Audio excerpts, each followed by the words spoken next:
অনেক দিন ধরে ভেবেছিলাম যখন পুরীতে যাব তখন একদম মন ভরে বাজার করব। আর মাছের বাজার করতে কিন্তু আমার বেশ ভালো লাগে। তো এখানে আমি পুরীর বাজারে চলে এসেছিলাম আর দেখতেই পাচ্ছ কত রকমের মাছ পাওয়া যাচ্ছে না। এই মাছগুলো তো আমরা প্রায় কিনে থাকি, এখানে রুই কাতলা, কিন্তু পমফ্রেট আর চিংড়ি সমুদ্রের মাছ খেতে কিন্তু বেশ ভালো লাগে। তো এখানেও দেখো কত রকমের মাছ ছিল। বাজার ঘুরে তারপরে ডিসাইড করলাম যে না, যখন এখানে এসেছি তাহলে সমুদ্রের এই লম্বা লম্বা চিংড়িগুলো খাবো। আর এই চিংড়ি মাছের সাইজটাও ছিল বিশাল লম্বা। তো যাই হোক, আমরা ভাবলাম যে 1 কিলো পরিমাণ চিংড়ি নিলেই আমাদের কিন্তু সব হয়ে যাবে। আর এই পমপ্লেটগুলো দেখেও কিন্তু বেশ লোভ লাগছিল। তারপরে দেখো এখানে এসে সব ঘুরে মাছ টাছ দেখে আমরা এই মাছগুলোকেই কিনলাম। আর চিংড়ি মাছ কাটতে তো অনেকটা সময় লাগে, তাই ওরা বলল ওরা কেটে দেবে, তাই আমাদের ভালো হলো। যাই হোক, মাছগুলো কিনে ওদেরকে দিয়ে দিলাম কাটতে।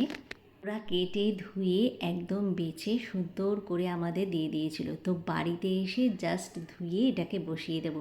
এখানে দেখো চিংড়ি মাছের জন্য অনেক কিছু কেটে নিয়েছি, কড়াইতে তেলও বসিয়ে দিয়েছি। এর মধ্যে নুন আর হলুদ মেখে মাছটা কড়াইতে ছেড়ে দিয়েছি। দেখো সাইজগুলো কত বড় বড় না। আর মাথাটা কিন্তু কেটে বাদ দিয়ে দিয়েছি, কারণ ওটা পরিষ্কার করতে অনেকটা সময় লেগে যাবে। নুন দিয়ে এটাকে একটু লাল লাল করে ভেজে নেব, তাই জন্য একটু নাড়াচাড়া করে নিচ্ছি। একটু ভেজে নেওয়ার পরে তারপরে যেই পেঁয়াজগুলো কুচিয়ে রেখেছিলাম সেই পেঁয়াজগুলোকে দিয়ে দিচ্ছি। আর এর মধ্যে কুচনো লঙ্কা, টমেটো সবগুলোকে একসাথে দিয়ে দিচ্ছি। দিয়ে চিংড়ি মাছের সাথে একবারে নাড়াচাড়া করে নিলাম।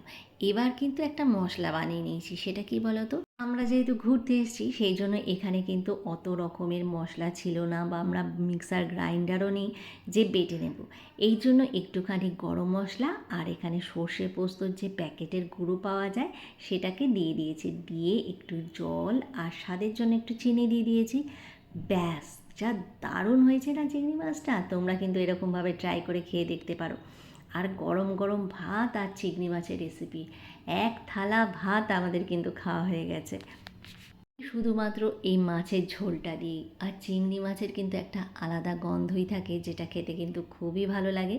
আর তারপর দেখো খাওয়া দাওয়া শেষে আমরা একটু সমুদ্রের হাওয়া খেতে চলে এসেছি।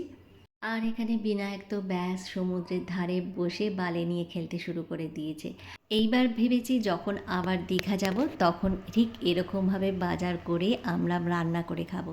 আর সত্যি বলতে নিজে রান্না করে খেতে কিন্তু খুবই ভালো লাগে। আর দেখতেই পাচ্ছ এখানে কত রকমের খেলনা দেখে বিনায়ক তো খুবই খুশি হয়ে গেছে। আর তারপরে দেখো ভাবছি কখন দোকান খুলবে আর কখন আমরা কিনে খাবো।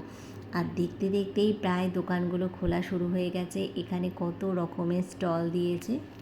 তুমি যে মাছগুলো বলবে ওরা সেই মাছগুলো দিয়েই তোমাকে ফ্রাই করে দেবে। কত সুন্দর, আর খেতেও কিন্তু দারুণ লাগে। একবার হলেও ট্রাই করো।